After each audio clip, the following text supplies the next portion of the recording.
Hello বন্ধুরা, good morning. সবাই কেমন আছো? আশা করছি সবাই ভালো আছো, সুস্থ আছো। আমার নতুন আরও একটি ব্লগে তোমাদেরকে স্বাগত আর অনেক অনেক ভালোবাসা জানিয়ে আজকের ব্লগটা শুরু করছি। আশা করছি ব্লগটা তোমাদের ভালো লাগবে। এই যে সকালের বাসি কাজকর্ম দিয়েই আজকের ব্লগটা শুরু করলাম। এখন এই যে বিছানাটা গোছাচ্ছি, মেয়ে ঘুম থেকে উঠে পড়েছে, তো ভাবলাম বিছানাটা গুছিয়ে নিই। আর ঘরের অনেক কাজকর্ম আছে, সেগুলো তোমাদের সঙ্গে সব শেয়ার করব।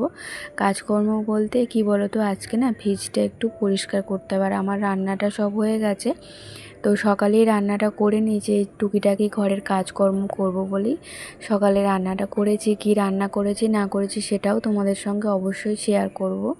তো ফ্রিজটা পরিষ্কার করব। আমি তো ফ্রিজটা পরিষ্কার করি প্রায় সময়, মাসে একবার করে হলো পরিষ্কার করি, কিন্তু ওই যে ওপর পরিষ্কার করা হয়, র্যাকগুলো খুলতে পারি না বলে তাই হয় না।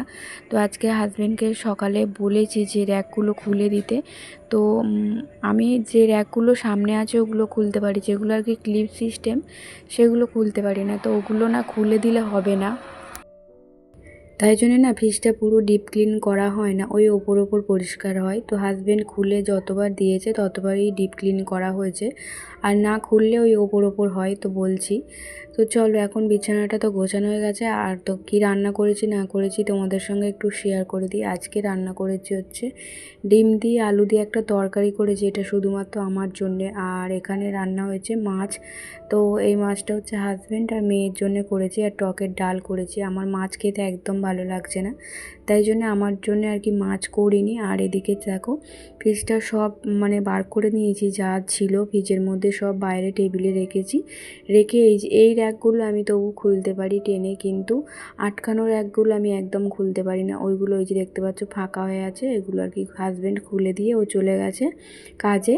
তো এখন আমি আস্তে আস্তে ফ্রিজটা পরিষ্কার করে নেব। আর মেয়ে স্কুলে যাবে, ও রেডি হয়ে গেছে, তো ওকে বললাম ফ্রিজটা পরিষ্কার করে নিই, তারপরে তোকে খেতে দেব। তো সেই জন্য ও দাঁড়িয়ে দাঁড়িয়ে দেখছে আমি পরিষ্কার করছি। এখন অনেকটা টাইম আছে, ও যেহেতু 10:30টায় যাবে, ততক্ষণ আমার ফ্রিজটা পরিষ্কার হয়ে যাবে। আর রান্না করতে করতে অনেকটা বেলাও হয়ে গেছে। তো রান্না তো সকালেই বসিয়ে দিই, তোমরা জানো সকালে ঘুম থেকে উঠে চা খেয়ে তারপরে রান্নাটা বসিয়ে দিই মেয়ের জন্য। মেয়ে খেয়ে স্কুলে যায়, ওকে বলি বেলায় এসে খেলে একটু তবু খায় জানো তো। আর সকালে একদম ভাত খেয়ে যেতে চায় না, মানে খাই দুপুরে যতটা খাই সকালে ততটা খায় না। তার মানে কি বলবো, এক ভাগ খাই, অল্প খেয়ে যায়। বলে সকালে ভাত খেতে আমার ভালো লাগে না, আর বিকালে ভাত খেলে কি হয়, ওর আবার খাবার হজম হয় না।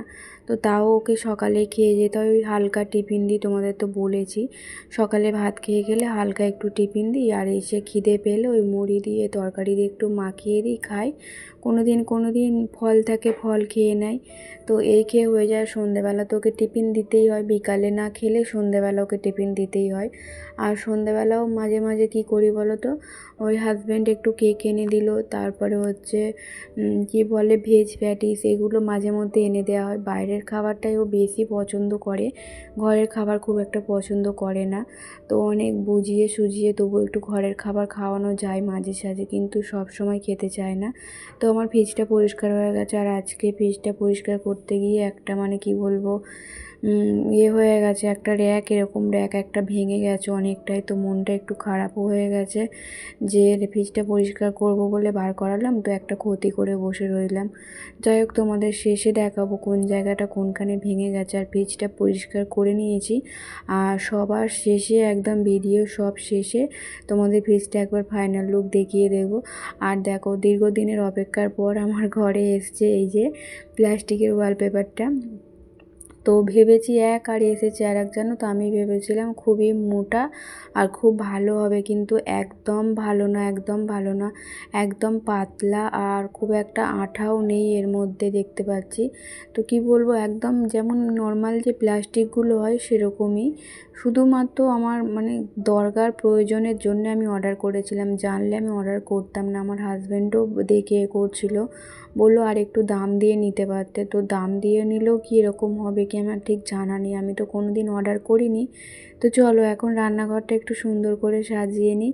তো এরকম দেখবে মাঝে মধ্যে রান্নাঘরে নতুন কিছু জিনিস এলে মনের মধ্যে একটা আনন্দ থাকে।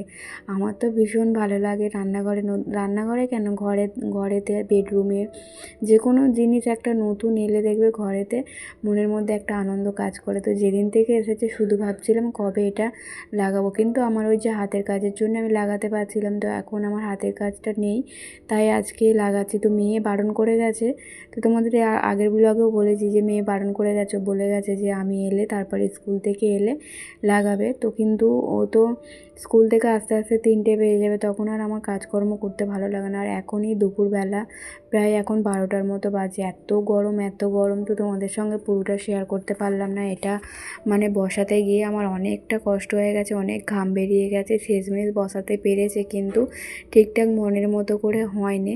তো যাই হোক, যা হয়েছে তাতেই অনেক হয়েছে। আমি এখানটায় প্লাস্টিক পেতে রাখতাম, তার তার থেকে মানে এটা অনেকটা ঠিক আছে, আমার সুবিধা হয় কাজের। প্লাস্টিকগুলো পাতা থাকলে আমার কাজ করতে মানে রান্নাবান্না করতে মুছতে খুব অসুবিধা হয়। এটা হয়েছে, কিন্তু ওই যে বললাম একদম আঠা নেই, এখন থেকেই উঠে যাচ্ছে। জানি না কদিন এটা যাবে, কদিন টিকবে। হাজব্যান্ড দেখেই বলছে যে কেন তুমি অর্ডার করলে এত কম দামে জিনিস। তো আমি কি করে জানবো বলো, আমি তো এর আগে কোনো দিন অর্ডার করিনি। যাই হোক, প্রথমবার ভুল হয়েছে, নেক্সট টাইম যদি কোনো সময় অর্ডার করে একটু দাম দিয়ে ভালো জিনিস নেওয়ার চেষ্টা করব। আমার হাজব্যান্ড এরকম জানো তো, 2 পয়সা বেশি দিয়ে নেব জিনিসটা যাতে ভালো হয়, কিন্তু আমি আবার কীরকম খুঁজি বলো তো, তো 2 পয়সা বাঁচাবো, জিনিস খারাপ হোক হোক, এরকম আমার মনের মধ্যে আবার হয়। দেখো আমার রান্নাঘরটা ফাইনাল লুক তোমাদের দেখিয়ে দিলাম, বেশ সুন্দর লাগছে, রান্নাঘরে নতুনত্বের ছোঁয়া লেগেছে, বেশ ভালো লাগছে। তো এখন ওই 3টের মতো বাজে, তো ওটা বসাতে গিয়ে না আমার 1:30টার মতো বেজে গেছে। তারপরে হাজব্যান্ড চলে এসছে, এসে ভাত খেলাম, ভাত খেয়ে আর এখন এই যে বিকেলবেলা বাসনটা মাজছি। ভাত খেয়ে রেখেই দিয়েছিলাম, যখন ভাত খাওয়া হয় তখন তো এখানটা রোদ্দুর থাকে, তখন পরিষ্কার করা হয় না, মানে বাসনগুলো ধোয়া হয় না। তো আমি কথা বলতে বলতে এরকম ভুল কথা অনেকেই বলে ফেলি, তোমরা একটু মানিয়ে নিও। তো এখন এই সন্ধেবেলায় এই যে বাসনপত্র গোছাচ্ছি, মানে অনেক বাসন জড়ো হয়ে গেছে। সকাল থেকে দুপুর পর্যন্ত যা বাসন ছিল কিচ্ছু গোছানো হয়নি, সেগুলোই এখন গোছাবো। তো গুছিয়ে রেখেও আমার এখনও অনেক কাজ আছে যেগুলো আমাকে করতে হবে। তো জানি না কতক্ষণে কাজগুলো কমপ্লিট হবে। আর কাজ কমপ্লিট হওয়া মানে আমাকে মানে কী বলবো, ফোনের কাজে বসতে হয়, ফোনের ভিডিও এডিট থাকে, তো ভিডিও এডিট থাকে, ভয়েস থাকে, ভয়েসটা দেওয়ার তো আমার বেশি সমস্যা না, কখন পাড়ার লোক চুপ হবে, কখন ঠান্ডা হবে শান্ত হবে, তখন আমি ভয়েসটা দিতে পারবো।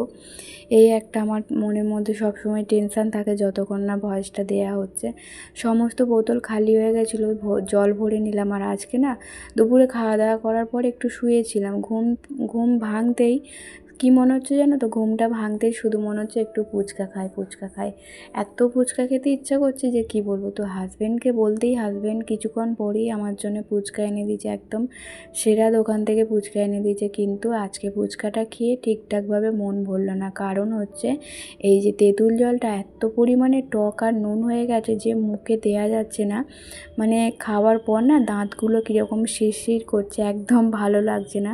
তো কোন রকমে 2-1টা জল দিয়ে খেয়েছি, তারপরে এমনি কাসুন্দি দিয়ে খেয়েছিলাম। তারপরে যে চুরমুড়ের ফুচকাগুলো ছিল সেগুলো আবার চুরমুড় বানিয়ে খেয়েছিলাম, এত টক হয়েছিল বলে। আর এখন এই যে দেখো সকালবেলা বলতে ওই দুপুরবেলাটা করে আমার হাজব্যান্ড এগুলো এনে দিয়েছে। তো অনেক রকমের কড়াই আছে এখানে, মটর কড়াই, ছোলার ডাল, মটর ডাল, তারপরে আছে পাস্তা, তারপরে আছে পাঁপড়। তো এইগুলো এনে রেখেছে, এগুলো তো আমার দরকার হয়। তো মেয়ে মাঝে মাঝে পাঁপড় খাওয়ার জন্য বায়না করে, পাঁপড় আর পাস্তাটা তো টিফিনে বানানোর জন্য লাগে। তো শেষ হয়ে গেছিলো, হাজব্যান্ড এগুলো এনে দিল। আর আজকে রাত্রিরে তো রান্না সেরকম বলতে রান্না করব, কিন্তু আজকে রান্না করব হচ্ছে আলুর পরোটা না সরি ডিম পরোটা রান্না করব। তো কিভাবে করছি না করছি সেটাও তোমাদের সঙ্গে শেয়ার করব। তো চলো এখন এইগুলো যেখানে জিনিস সেখানে ঢেলে রেখে গুছিয়ে রাখি, তারপরে তো কাটাকুটি সবজি করতে হবে, মানে সবজি কাটাকুটি করতে হবে। আর পরের দিনে কি রান্না হবে সেই সবজিটাও তো আমাকে কেটে রাখতে হয়। সন্ধেবেলা আমার কাজকর্ম হচ্ছে এগুলো, জানো তো, সকালে ঠিক যেমন কাজ থাকে দুপুরের পরও আমার ঠিক সংসারে ততটাই কাজ থাকে। শুধুমাত্র ওই যে বলেছি ঘরটাই জাস্ট মোছা হয় না, তারপরে সমস্ত কাজকর্মই আমাকে করতে হয়। বিকেলবেলা একবার না দালান ঘর ঝাড়ু দিলে তো দালান ঘরে একদম পা রাখা যায় না, যেহেতু আমার জানালা নেই।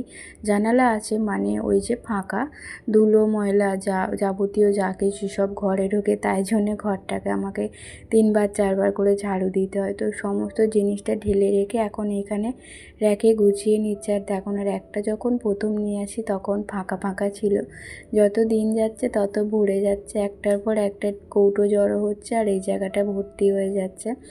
আর এক এক জায়গায় এক এক রকম রাখি। এখানে যেমন শুধু ডালটা রাখি, মানে ওই কড়াই জাতীয় জিনিসগুলো রাখি, আর নিচেরটাই হচ্ছে পাঁপড় পাস্তা এগুলো রাখি। যখন না ধরে এদিক ওদিক করে গুছিয়ে রাখতে হয়। আর এটা ভেজানো হচ্ছে পরের দিন সকালের জন্যে, রান্নার জন্যে আর কি। এখন থেকে ভিজিয়ে রাখলে সারা রাতে ভালো মতো ভিজে যাবে। তো এখানে হচ্ছে এটা মটর ডাল ভিজিয়ে রাখছি। আমার মটর ডালের বড়া খেতে খুব ভালো লাগে, তো ঝালটাও খুব ভালো লাগে, আমাদের সবাই খুব ভালোবাসে মটর ডালের বড়া খেতে। আর আজকে আমার হাতের কাজ নেই, হাতের কাজটা আমার কালকে হয়ে গেছে, গতকাল বিকালে হয়ে গেছে। আজকের দিনটা পুরো ছুটি আছে, কালকে আবার যাব হাতের কাজ আনতে। তো চলো রাত্রিরে রান্নার জন্য এখন এই সবজিগুলো কেটে নিই।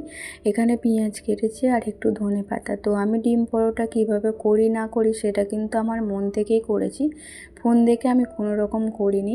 তো এখানে হচ্ছে আলুর তরকারি করব একটু, আর যেমন দোকানে মোগলাই করে সেরকমভাবেই যেমন মোগলাইয়ের সঙ্গে আলুর তরকারি দেয়, তো সেরকম একটা আলুর তরকারি বানাবো। এটা হচ্ছে আমার হাজব্যান্ড খেতে খুব ভালোবাসে, তো বিশেষ করে হাজব্যান্ডের জন্যই বানানো হচ্ছে আর কি।